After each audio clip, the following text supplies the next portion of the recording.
मित्रों, वर्तमान में कई लोग विभिन्न प्रकार की परेशानियों से ग्रस्त हैं।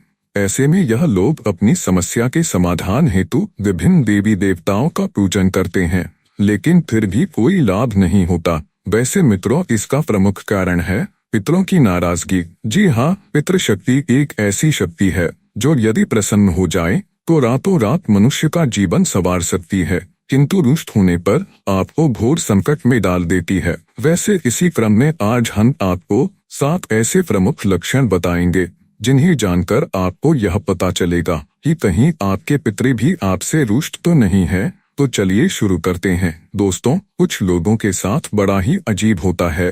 जब कभी ये भोजन करने बैठते हैं तो इनके भोजन में से बाल निकलता है। भले ही यह भोजन कितनी ही सावधानी से क्यों ना बनाया गया हो, भले ही साफ सफाई व स्वच्छता का पूरा ख्याल रखा गया हो, लेकिन फिर भी पता नहीं बाल कहाँ से आ जाता है। और तो और हद तब होती है जब यह लोग किसी रेस्टोरेंट या किसी रिश्तेदार के यहाँ भोजन करने बैठते हैं तो वहाँ पर भी बाल निकल जाता है। वैसे हो सकता है कि आपको यह बात सामान्य लगे, लेकिन शास्त्रगत मान्यताओं के अनुसार यह घटना पितृदोष का स्पष्ट संकेत है। चलिए अब बात करते हैं दूसरे लक्षण की। दोस्तों, कभी कभी आपने महसूस किया होगा कि जब कभी आप किसी विशेष स्थान पर जाते हैं तो वहाँ पर आपको एक अच्छी सी गंध आती है, जिसे सूंघकर आपका मन प्रसन्न हो जाता है। आमतौर पर यह गंध मंदिरों तथा कुछ विशेष स्थानों से आती है, जो इस बात का संकेत है कि वहाँ पर कोई सकारात्मक शक्ति वास करती है। किंतु इसके ठीक विपरीत, जब किसी ऐसे घर में जाते हैं जहाँ पर आपको दुर्गंध का आभास होता है तो समझ लेना चाहिए कि यह दुर्गंध पितृदोष की ओर इशारा कर रही है। वैसे यह दुर्गंध घर के सभी सदस्यों को आती है, लेकिन वे दिन रात इसी दुर्गंध को सूंघते रहते हैं तो उन्हें इस बात का आभास नहीं होता और वे ठीक से समझ नहीं पाते। चलिए अब बात करते हैं तीसरे लक्षण की। दोस्तों, वैसे तो सपने आना एक बहुत ही सामान्य बात है, इसमें कुछ नया नहीं है। विशेषकर हमें सपनों में वो ही लोग दिखाई देते हैं जो हमारे अपने हैं, या कहें कि जो अपने थे लेकिन अब वे स्वर्गवासी हो चुके हैं। लेकिन यहाँ पर ध्यान देने वाली बात यह है कि यदि आपका कोई पूर्वज आपको बार बार सपने में दिखे तो समझ लेना चाहिए कि यह स्वप्न सामान्य नहीं, अपितु यह पितृदोष होने का स्पष्ट संकेत है। चलिए अब बात करते हैं चौथे लक्षण की। दोस्तों, अक्सर आपने देखा होगा कि कुछ परिवार ऐसे होते हैं जो कभी सुख शांति से नहीं रह पाते। इनके साथ हमेशा ही परेशानियां बनी रहती है। जैसे ही इनका थोड़ा सा अच्छा समय आता है, जैसे ही यह कभी खुशियां या उत्सव मनाते हैं, कि तभी अचानक से इनकी खुशियों पर ग्रहण लग जाता है। एकाएक कहीं से कुछ ऐसा घटित होता है जिससे कि रंग में भंग पड़ जाता है और खुशी का माहौल दुख में तब्दील होता दिखाई पड़ता है। अतः दोस्तों, यदि संक्षिप्त में कहें तो यह पितरों की असंतुष्टि का संकेत है। चलिए अब बात करते हैं पांचवें लक्षण की। मित्रों, आपने अक्सर देखा होगा कि कुछ युवक बड़ा ही उत्तम आचरण करते हैं, ये बोली चाली व स्वभाव से बड़े ही अच्छे होते हैं, किंतु फिर भी इनका विवाह नहीं होता। हालांकि ऐसा नहीं है कि इनके लिए लड़कियों की कमी है या इनके घर रिश्ते नहीं आते। कहने का अर्थ यह है कि इनके घर रिश्ते भी आते हैं और ये लड़कियों को व इन्हें लड़कियां भी पसंद आ जाती हैं।